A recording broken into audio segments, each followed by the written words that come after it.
What's happening, y'all? This is the OG Bronc Nuts from the 719 West here for the live stream post-game show for the Broncos Raiders last game of the year football game. Now, it was an awesome game for about, I don't know, I'd say 57 minutes for Broncos fans because the game was really never in question and the Broncos had the game in full hand, and at the end, I mean, it's like we tried to give it to them. But hopefully we can build on this win of what happened today, and it sure feels good to get a win, especially the last game of the year, and win 4 out of the last 5 with a rookie quarterback. I mean, those things, there's a lot of hope for Broncos fans. Now, I didn't see some of the things that happened in the game. I know right there towards the end of the game, it shouldn't even have came down to as close of a game that it was. Noah Fant, had a third down catch to where he had the first down, and he decided to try to run backwards and be a hero and make a bigger play of it than he really could have. And the next thing you know, we had to punt. But more than that is that when we had the ball up a touchdown, not in the red zone, but I think somewhere around the 25, 30-yard line, Garrett Bowles gets a personal foul penalty. Now, I don't know exactly what he did to get that penalty because we were trying to figure it out and they didn't show a lot on the replay screen. But really, no matter what happened with Bowles, Bowles just has to be smarter than that because, I mean, as a Broncos fan, if you look back at our whole season, if it wasn't Bowles, it was Fant, and if it wasn't Fant or Bowles, it was Isaac Yiadom. Those three really have been big thorns in our side and cost us games. Now, I don't think Bowles has done anything to help us win many games other than, he's kept some guys off the quarterback. Fant certainly had some flashes of greatness to where he won a couple of games really on just his ability, and Yiadom not so much at all. Has really helped us. I mean, I think he played okay today, but he also got an unnecessary penalty right there at the end of the game too. So it shouldn't have been that close because that penalty with Bowles really knocked us out of field goal range where we could have put the game away, put it up 2 scores, and I just feel fortunate that we got away with that because I felt like, when we got the ball and we were up 7, and I think there was about 3 minutes, I'm thinking to myself, they got all 3 timeouts. We need 2 first downs here. And on the first play, everybody in the stadium's just feeling like we're going to give the ball to Lindsey. And, of course, the Raiders knew that too because the Raiders came in and stuffed that right away. And the next thing you know, we're 2nd and 15. And then we complete a small pass, and we end up not being able to get a first down. Locke tries to run it, does a heck of a job, but he comes up a couple of yards short, and we got to punt. And as soon as we punted, I looked up at the clock and knew that they had their timeouts in the 2-minute warning. So the Raiders are going to tie this game up. And if they get in, they're probably going to go for 2, and that's exactly what they did. And just happy that Shelby Harris was able to get a hand on that, knock that thing down, which was his 10th batted ball of the season. And I think Shelby Harris made another reason, another case why when the signing period comes around for next year, he needs to be a Denver Bronco. But it feels good to know that the Oakland Raiders are no more. They're never going to be the Oakland Raiders ever again. And this team right here got to be the one that put the lights out in Oakland, all right? We ended your shitty baseball field, and now we're going to end your franchise as the Oakland Raiders, and now you can go to lost wages and have a new fan base, and, who knows? You start your thing all over again. Who knows what's going to happen to the Raiders. But the Broncos end up in 2nd place in the AFC West, which is exactly what I predicted right here on this channel at the beginning of the year, that the Chiefs would win the West, we would finish 2nd, and we'd probably battle it out with the Raiders, possibly the Chargers, but I actually did pick the Raiders to finish dead last. But I really thought we were the best team other than the Chiefs in the AFC West, and I really didn't feel like that we were that far away from being a good football team. That being said, I also said that we would be 7-9 and 9-7, somewhere in there. We're a 50-50, 800 team, new quarterbacks, new head coach, new offensive coordinator. Neither one of them have done those 2 jobs before, and that just doesn't set up and spell out a recipe for big success in the first year. So it takes a couple of years to learn how to be a head coach in the NFL, and I imagine it also takes about as long just to learn how to be an offensive coordinator and have some creativity behind what we're doing. I think if you've seen in the game against Houston, coming off the bye week, we were really creative in some of the things that we were doing, and I just don't feel like we were as creative late in these last part of the year. But thankfully, even though we had a whole bunch of injuries, we were down to our third string right tackle tonight, and we didn't really have a lot of problems with the right tackle. I think more it's tribute to Locke being able to get outside the pocket. So happy that the Broncos were able to end the Oakland Raiders in our house. Tough fought game, shouldn't have been that close. We had opportunities to put the Raiders away. I know the Raiders feel like there were probably some tough calls that didn't go their way, the fourth down goal line stand. But looking at it, I don't really think that he was in. I really don't. And then the challenge of whether he did get in, that's a tough thing to overturn when you got that many bodies in the pile. So, every team every year has bad calls, and certainly we've been the victim of that too. I mean, look, we got 7 wins this year with as bad as we've played with 3 different quarterbacks. And not only did we get 7 wins, we had Fant get dropped, hit in the face mask against Minnesota with the game winner that he didn't get his head around to catch, a team that we were beating by 20 points at halftime. We had a loss by 2 points to Jacksonville, also one to Chicago, also a 2-point loss against Indianapolis, all games that we were leading in the fourth quarter. 2 egregious roughing the passer penalties that should have never been called on this, which really contributed to getting the other team into field goal range. So, and then a phantom holding call against Manuel Sanders in the road game we played against the Packers that I was at. So you take a couple of those things away, and we figure out a way to close 3 of the 5 games I felt like we should have won. And now you're talking about a Broncos team that has 10 wins and is in the playoffs.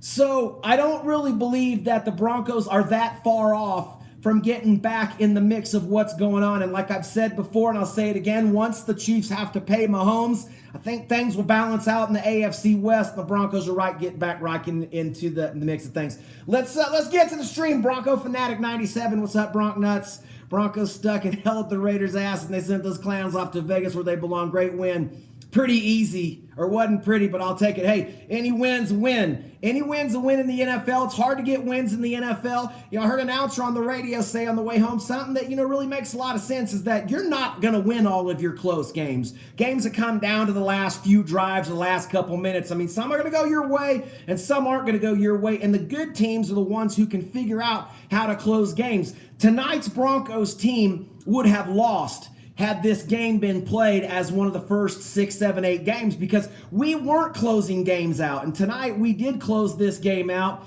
and got an outstanding defensive effort with a couple of our best players still on the shelf. So there's a lot of hope, a lot of things to look forward to in the Broncos' future when we do get this team healthy, get our staff a little bit more, legs underneath them, so to speak. And then, like I've always said, we've got to put together 1 or 2 more, probably 2 more strong drafts. And if we can do that, and Locke really does emerge as the franchise quarterback here, Elway's going to go down more than a god in Denver. And this is exactly why he shouldn't have been fired ever. But all you Elway haters out there, it's time to take a cup of hush and shut the fuck up. Because Elway's made great moves these last couple years, and sometimes a guy makes a bunch of bad decisions in a year or 2, and he certainly did. But I'm never waving goodbye to a 5-time taking us to the Super Bowl, and then as a GM, a guy takes us twice since he's been here. You know how many teams would love to have that? Ask a Kansas City Chiefs fan if they would be okay with that. All right, let's get to this team. Big Drox 100, Donkeys got lucky. Well, it sounds like you're a little salty to me, Big Drock, because all you were doing in here was running your mouth in my streams, which, I got to give you props for at least showing up after you get your little booties kicked today. But we didn't get lucky. There ain't no luck in the NFL. You got lucky to even be in that game. because our bonehead left tackle and our bonehead right corner both gave you opportunities with unsportsmanlike conduct penalties to even be in the game in the first place. So otherwise, we trot the field goal out. McManus kicks a 35-yarder, and it's lights out for the Raiders. And the Broncos didn't get lucky. So the way I see it, you got lucky for even being in the game in the first place. King Stacy, what's happened? Eddie Rice. Raiders outplayed Denver Broncos. Very fortunate to come away with a win. Well, I don't know what game you were watching, Eddie. Yeah, you look like good on stats. You had about 250 yards on screen passes, and they were like on 4 plays. So I don't think that you outplayed us. I think our defense outplayed you. Because when it got time after your big plays to punch it in, guess who couldn't get it in the end zone? You, the Raiders. You know why? Because Chucky only has 9 plays on the goal line, and we figured out all 8 of them by the end of the first half. So I don't think that the Broncos got lucky or were fortunate to win this game. I feel like the Raiders were fortunate to even have a chance to win the game at the end of the game because we gave them the game. King Stacy, Draymond Jones going to be a top defensive lineman next year. I love Draymond Jones, love Malik Reed. I like the situation that the Raiders defensive line was in. Mr. Raider, what's happened? That was a great game, but damn, we almost had you for the second year in a row. Well, almost don't work in the AFC West. Okay, you almost got in the playoffs too, Mr. Raider, but guess what happened? You came into 52-80 and we squashed that noise with the quickness. Seb Cisneros, what's happening, my brother? Were you at the game today? I seen you in the live stream earlier when I was at the stadium. Sorry I couldn't get to you guys a lot of comments. You know how it is, beginning of the game, you're amped up. Raiders are in town, small screen on your phone, just trying to put it together, but couldn't see some of it. Let's see what else we got here. Gary Holland, what's happening? How about them Dolphins? Tell you what, man, Dolphins let those Chiefs of yours in cheap for that first round bye, and good for the Chiefs. So, hey, Chiefs, we're watching. Okay, Broncos are on the couch. We're watching because all we've heard is about how Patrick Mahomes going to bring you 15 Super Bowls, played 25 years, put his bust in the Hall of Fame already. Well, show us already. Show us already. You got somebody, old man Brady, and the Patriots choking against arguably the second worst team in the NFL. And against the Dolphins, and now you back your way into the first round bye. So Andy Reid, we've heard about how good he is off the bye week, so that should automatically put you in an AFC Championship game. So show us. Bring home the Super Bowl trophy because we're tired of listening to you, Chiefs. All right, Brad Stevens, Locke is the guy. Build around him, $80 million in cap space and 12 draft picks. I agree, Brad. I do think Locke is the guy. I thought we had something special in him all along pre-draft. Before last year, I'm going to say it again. I had Daniel Jones. It's on record. You can go check it. It's my number 1 quarterback coming out of the draft. And I had Drew Lock as number 2. And I didn't want any part of Haskins or that midget Murray. I wanted those two, Lock or Haskins, or Jones or Lock. And look, maybe Elway didn't believe Locke was worthy. He was just too nervous to take him in the first round. And I can see it because when I went and watched all of Locke's college passes, you'd look at the top 10 throws he made, and you're like, how in the world is this guy not being drafted number 1 overall? How are they talking about these other quarterbacks and they're not talking about Drew Lock?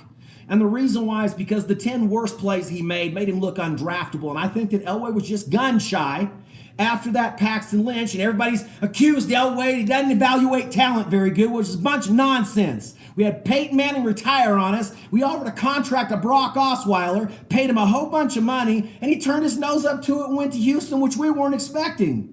So now it had to change our whole draft, our whole situation, and we panicked for a Paxton Lynch.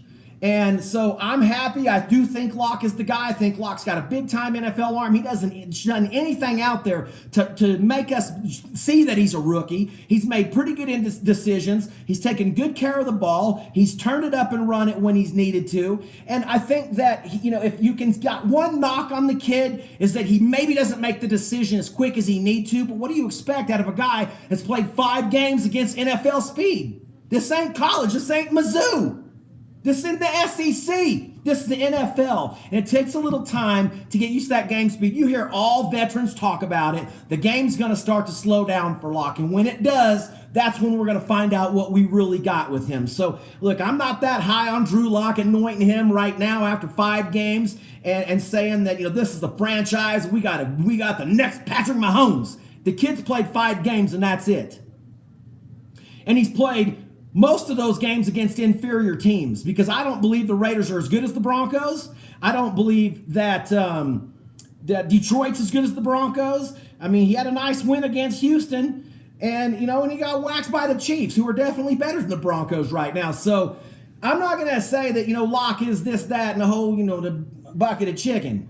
But I want to see him play a full year next year, and let's do a little bit more evaluation on him. But I'll tell you one thing, I think that there's nothing but green grass and upside for Locke. And don't be surprised, the Broncos will get him another nice wide receiver. I'm not knocking Tim Patrick. I think Hamilton solidified himself in the slot. I think Patrick is a big wide receiver, can definitely play. And if we come to camp next year, and that's our 1 and 2, and that's how we're going to roll, I'm going to be okay with it. But I do think we need a big-time wide receiver to take a little bit of the double teams off Cortland.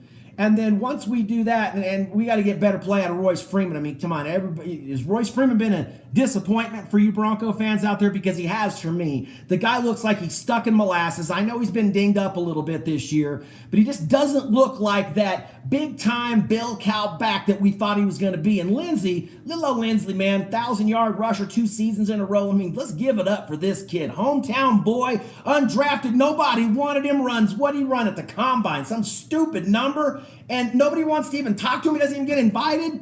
Makes the Pro Bowl and then backs it up with another 1,000-yard season. So I'm just really happy that things have ended this year the way they have for the Broncos, because there's things for us to look forward to. It's the first time that we can remember really since Manning retired, to where we don't have to go into next year.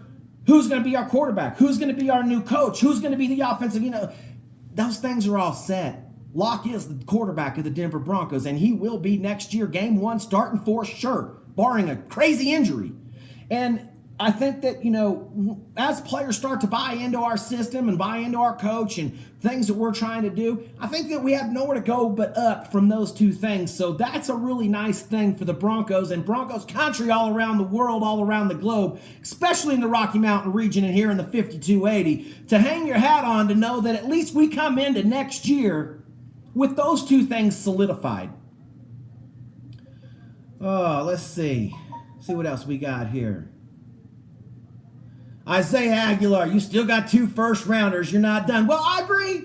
I know you got some picks. When you trade away a couple good players, you're going to get some picks. But nobody's saying that you're done. But I can tell you one thing that's done. That bald spot that's starting to develop on the top of Chucky's head. Tell your boy to quit wearing a visor. It's time to go full-fledged baseball hat. All right. Spencer Albert, Carr's a bum. He'll be on the Chargers next year. Well, I don't think Carr played that bad today. I was actually impressed with the Raiders' offensive line. I thought they did a good job of stopping our pass rush. We hit him a couple times. Vaughn got to him once. I know that I think maybe Shelby Harris got to him once. The sneeze, Atachu or Achachu or whatever that dude's name is, I think he got to him once. But for the most part, Carr had time to deliver the ball where he wanted to deliver it, and I thought he made a lot of good throws tonight. And Butterfingers in the first quarter, that what's his face, Hunter Renfrow, he dropped like 3 passes in the first 2 drives. And I'm not saying the Raiders didn't have chances to win the game, but I don't feel like the Raiders outplayed us. I think the Raiders got a whole bunch of yards on a couple of big plays. I mean, what that one pass play, one screen play to Waller, would that go for like 75 yards? I mean, you got to remember, that's in that pass stat too. And by the way, how many times did you score off all these big plays? We turned you away with nothing. So, whatever. CA Sports, welcome to the stream. Yazuki Urameshi. Broncos draft Aduka and T. Higgins. I like T. Higgins, but I'm not going to really get into what the draft is right now. I mean, look, there's a lot of things that need to shake out. Need to see the national championship game. Let's see how some of these quarterbacks play. Let's see what teams need what, and then we'll start looking to what we should draft. My feelings, I mean, just right now, shooting from the hip off the top of my head, I think it's obvious we need some offensive line work. I'm not positive that Garrett Bowles isn't going to play left tackle in Denver next year, but I mean, what's he going to play? Right tackle? I doubt it. Maybe right guard? Probably. He's not going to play. He's not going to take over Reisner's spot. I don't know what's going to happen there.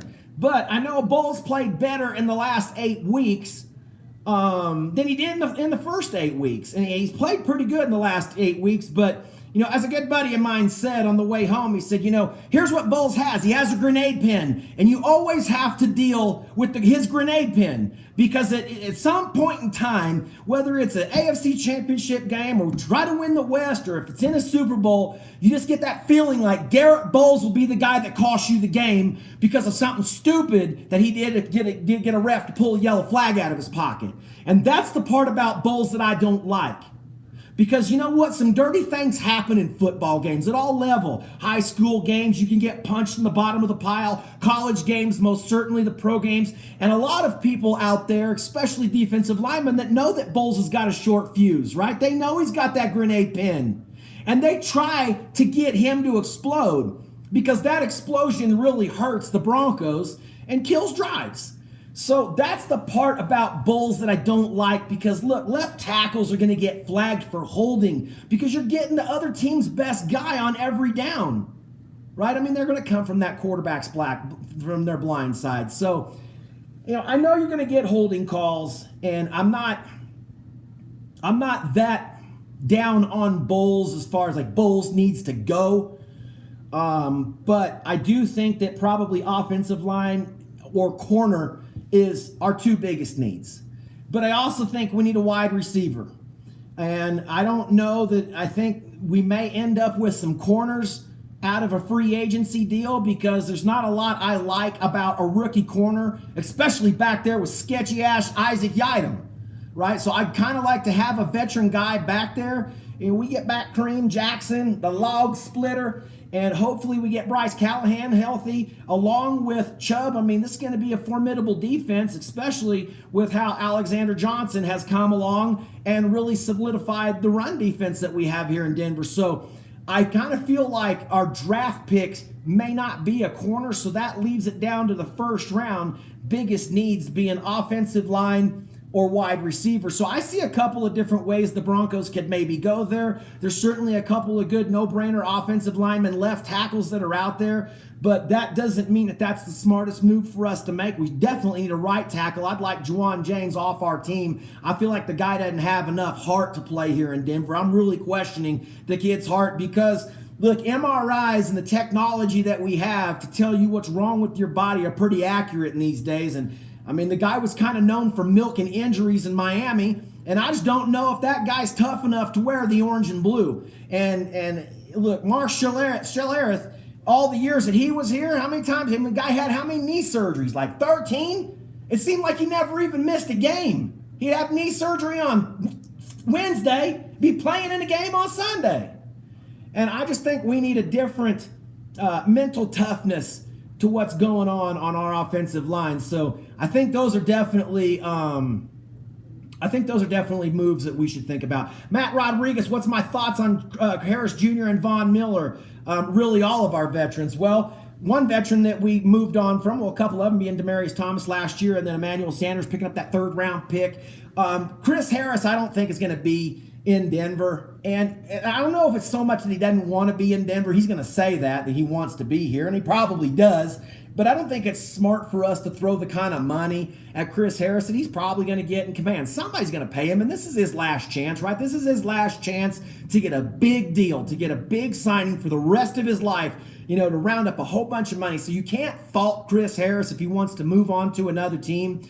Some of these players every now and then will give you that hometown deal, but I just don't feel like that's what Chris Harris is going to do. Now, we might be able to get a guy like Derek Wolfe to give us a hometown deal, maybe a Shelby Harris to give us, a hometown deal to stay here and try to build something, but I just got to feel like Chris Harris's days here are probably gone. Now, we could use the franchise tag on him, but I think we're going to end up using it on Simmons, and because we're going to make Simmons do it for another year before we pay him the big contract. And then Von Miller, Von Miller's the face of the Broncos. I was just talking to a buddy of mine on the way home, and I said, would you trade Von Miller for 2 first-rounders right now?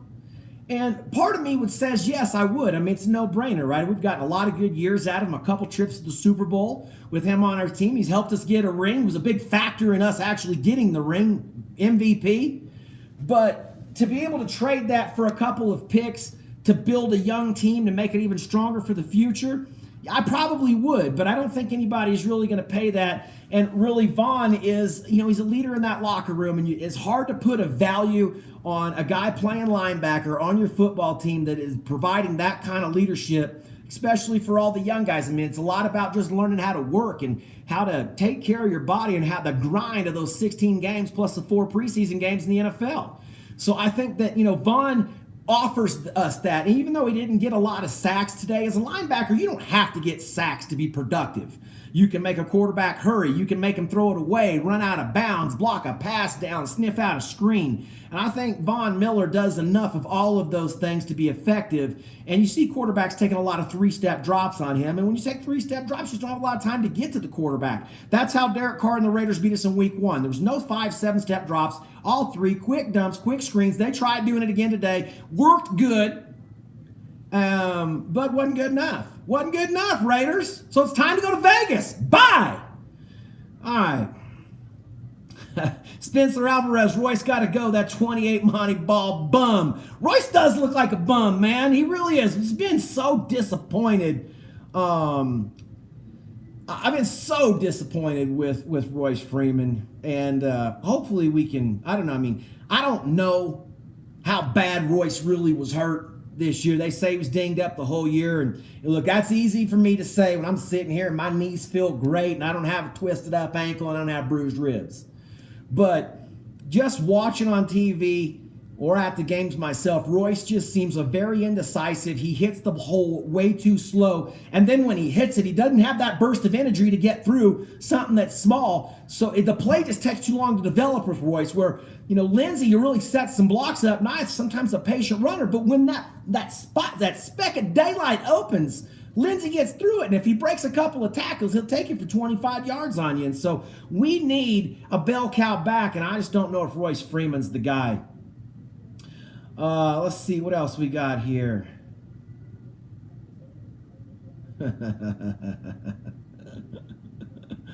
King Stacy Drox is trolling. He is. He's a salty Raiders fan, and he should be. I can't even believe the Raiders thought they were a playoff team.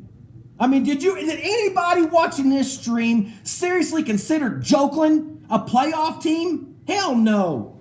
Jokeland ain't no playoff team. Somebody wants to ban Big Drox. I don't ban nobody. I don't give nobody wrenches in my live stream. Nothing. You can type whatever you want in there. You can say whatever you want about me. Don't bother me none. I don't censor over here on the OG Bronc Nuts' channel. Whoo.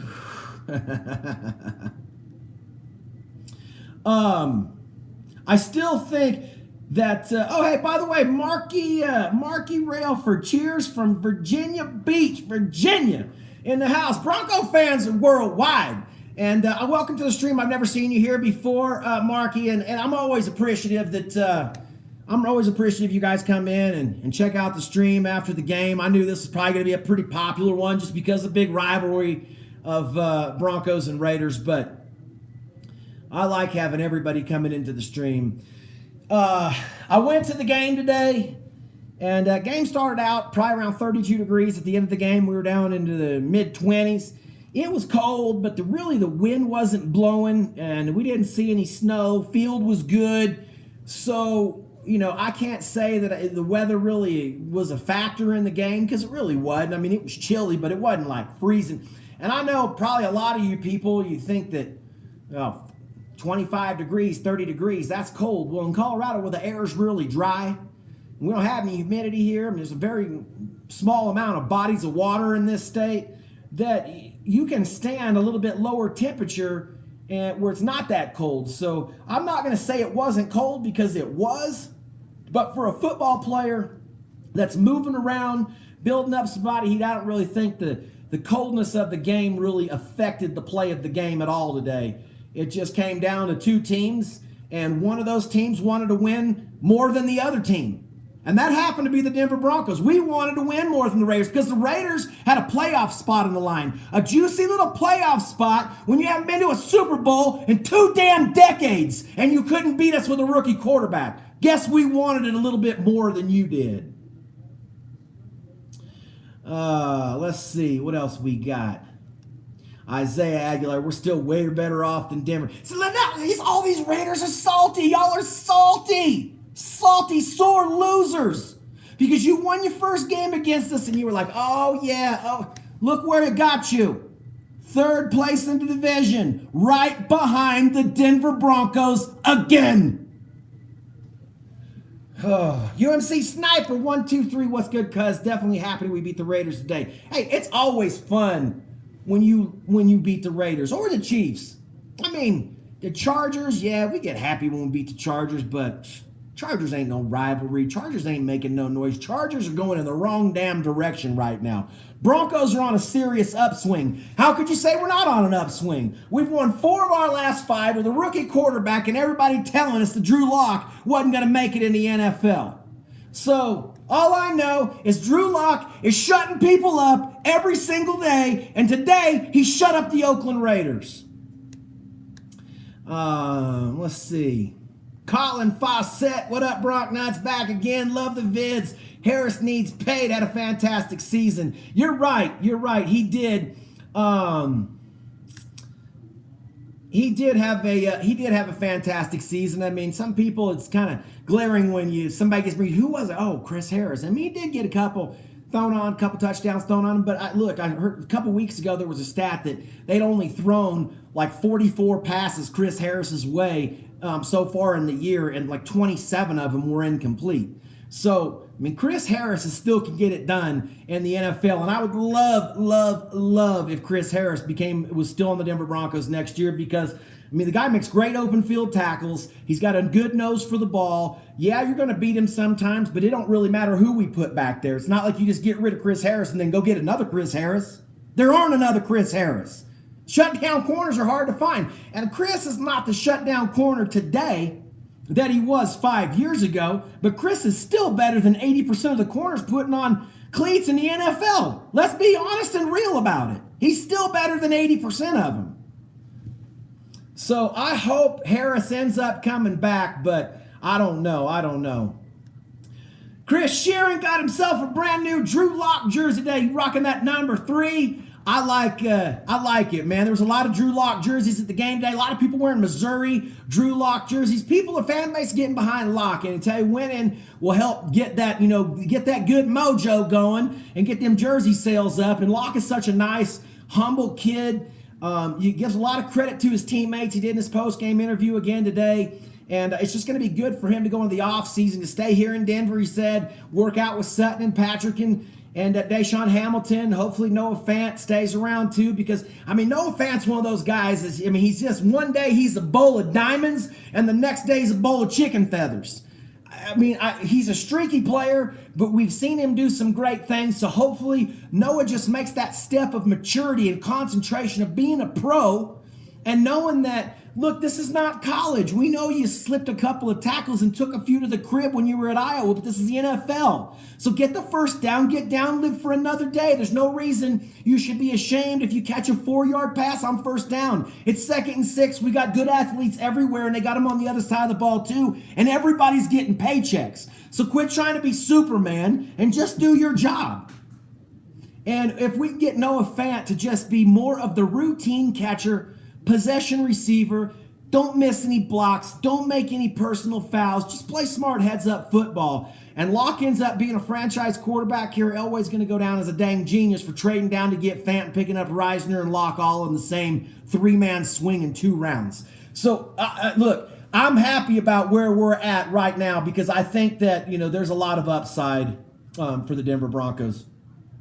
I think Frank Rubio, Lucky Jacobs didn't play.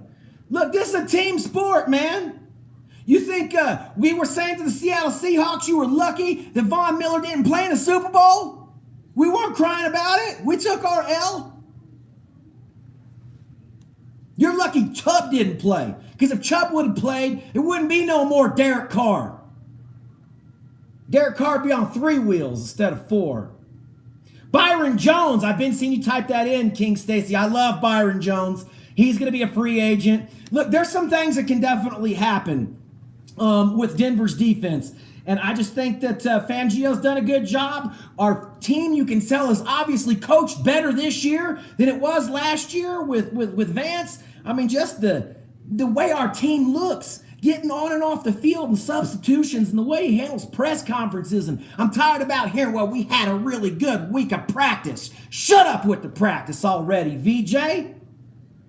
So Fangio, I like it. It's time to pick a coach. We got one. Sit down. Let him coach this franchise. People say Fangio is a hard worker. I think Locke's going to be a hard worker. I think the Broncos have set the tune of what it's going to be like going into next year, because without a couple of egregious penalties that happened to us and us not being able to close out a game when we had a 20-point lead, and Fant getting dotted in a face mask, and Hamilton dropping one that hits him for a touchdown right in the hands of Broncos, we're playing next week. We're playing next week in the wild card round. So we're not that far off from getting right back in the mix of the things. But here we are with Raiders fans telling us that we're better off than you are. Well, when was the last time you've been to the Super Bowls, Jokeland? Who was president last time Jokeland was in the Super Bowl? Like Reagan? Anyway, thanks for everybody joining the stream. C. Chang, Mile High 6. Number 1 Broncos fan, King Stacy, CA Sports, Josh Miller, Chris Sherwin, Gary Holland, always here, Colin Fawcett, Frank Rubio, Josh Miller, Chris Shireen, Landon L., Marky Railford, UMC Sniper, everybody that usually shows up every single week, even you, Big Drox 100. I think I'm out. Gonna wrap it up for the 2019 season. We'll definitely be back during the playoffs doing my prediction on the Lefty 3 rings, so look for those videos coming up pretty soon, starting with the national championship game and the NCAA college football, and then all the way through to the Super Bowl. And then, of course, draft off-season videos are always come, because with the OG Bronc Nuts, it's eat, drink, and sleep the orange and blue all day, every day, 365. This is the OG Bronc Nuts from the 719, the 3-time ring-checking Super Bowl champion, 4-star captain, 50,000-watt blowtorch voice of the Denver Broncos in the Rocky Mountain region. And I'm out. See you tomorrow, suckers.